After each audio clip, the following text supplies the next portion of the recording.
agaasimaha guud ee madaxtooyada Soomaaliland Maxamed Cali Bile iyo afhayeenka madaxtooyada Soomaaliland Maxamuud Warsame Jaamac maanta waxay soo gaareen magaalada madaxda gobolka Sanaag ee Ceerigaabo waxaana wafdigan duuladka galbeed ee magaalada Ceerigaabo ku soo dhaweeyay mas'uuliyiinta maamulka heer gobol iyo degmada Ceerigaabo madax dhaqameed saraakiisha ciidamada qalabka sida iyo waxgarad kaleba waxaana munaasabadii soo dhaweynta wafdigaasi hadallo kooban ugu horreyn ka soo jeediyay maayirka degmada Ceerigaabo Ismaaciil Xaaji Nuur iyo barasaabka gobolka Sanaag Maxamed Axmed Caalin Tiimbaro halkan ka tagay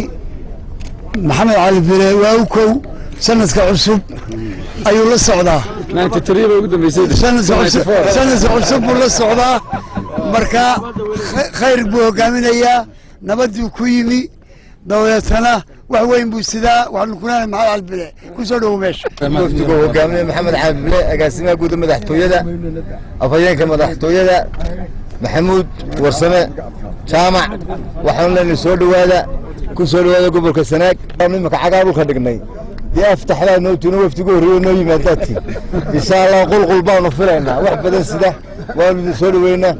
agaasimaha guud ee madaxtooyada Soomaaliland Maxamed Cali Bile iyo afhayeenka madaxtooyada Soomaaliland Maxamuud Warsame Jaamac ayaa iyaguna hadallo mahadnaq u badnaayay halkaas ka yiraahdeen waxa kamid ahaa hadalkiin dib u noqon doonaa waynu wada hadli doonaa horumarka xukuumaddu halkan ka wado iyo hawlaha fiican ay qabateen iyo halka aynu doonayno inuu uga sii dhaqaaqno waynu iska wareysan doonaa mar labaad iyo mar saddexaad waxaan u mahadnaqayaa maamulka gobolka iyo degmada Ceerigaabo sida ay ugu bilatay sanadka cusub iyo nabadda iyo horumarka in Sanaag ay noqon doonto albaabka wanaagga iyo horumarka laga soo galo dalka anagu talaabadii koowaad oo maanta wadnaa oo hadhow iska wareysan doonaa laakiin waxaan rajaynayaa inaan halka lagu kala hadhayne halka sida uu sheegay barasaabku inay noqon doonto talaabadii muftaxayd ee fureysay ee horumarka iyo wanaagga iyo nabadda Sanaag iyadunba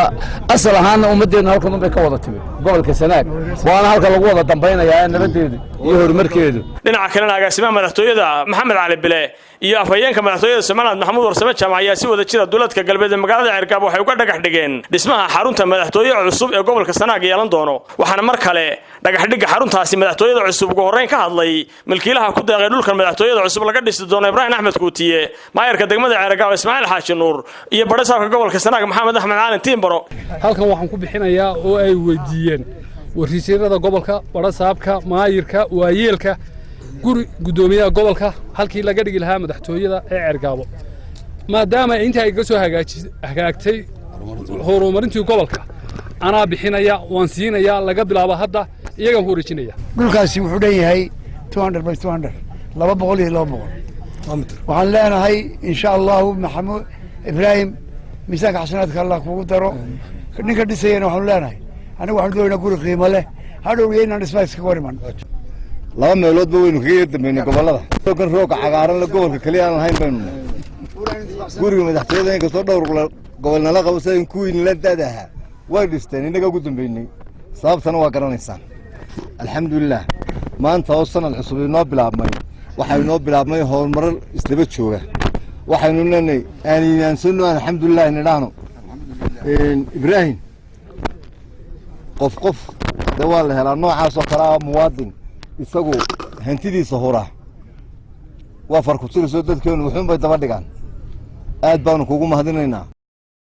gabagabadina munaasabadaasi dhagax dhigga waxa ka hadlay agaasimaha guud ee madaxtooyada Soomaaliland Maxamed Cali Bile iyo afhayeenka madaxtooyada Soomaaliland Maxamuud Warsame Jaamac degmadu ay hordhigeen ay u sheegeen ay ka codsadeen ayuu gurigani kamid ahaa madaxweynuhu isagoo taa ka jawaabaya waynaga maanta dhagax dhignay tan keliyana ma hayne dhowr qodob ayay maamulka gobolka oo daruuri gobolka waa weydiiyeen garoonka diyaaradaha kamid ahaa qandaraaskiisi waa la bixiyay xafiisyadii baa la dayactirayaa deerkiina waa lagu xidhayaa ballantaa uu ka soo jawaabay madaxweynuhu tanna weynaga maanta u taagan jaamacadda Sanaag ayay ardayda iyo maamulka iyo gobolkuba ay weydiiyeen madaxweynuhu markiiba uu ka soo jawaabay gaadiidkii baa kamid ahaa dheerkii baa kamid ahaa dhismayaal lagu kordhiyaa kamid ahaa garoomada rooga ay cagaarani way ku jiraan iminkii qorshaysan yihiin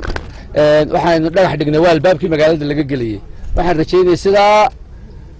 dhagaxa ugu horeeya maanta uu dhigmay in dhagaxaan badan oo kalena ay u dhigmaan oo horumarkii gobolka Sanaag sanad iyo waxoogaaba xumxumtu bas ka badnaydu garanaysaa sidana la yiri sidana la yiri laakiin se ugu dambeynta wixii khasaare yimaada bulshadu ku dhacay dadka hadlaya midna kuma dhicin wuxuu ku dhacay bulshada waliba bulshada inta uu sii liiyay tabarka waxaan rajaynayaa in horumar badan halka ka yimaado iskuulada la dayactiro khasab ma in risaq hargeysan laga sugo wax badan ba halkan ba lagu hayo guntiga tan la furo intaasi kadibna wafdigan waxaa loo soo galbiyey dhinaca gudaha magaalada Ceergaabo halkaas oo ay ku sugnaan doonaan maalmaha soo socda waa Cabdullaahi Xuseen Darwiish Somali Cable TV Ceergaabo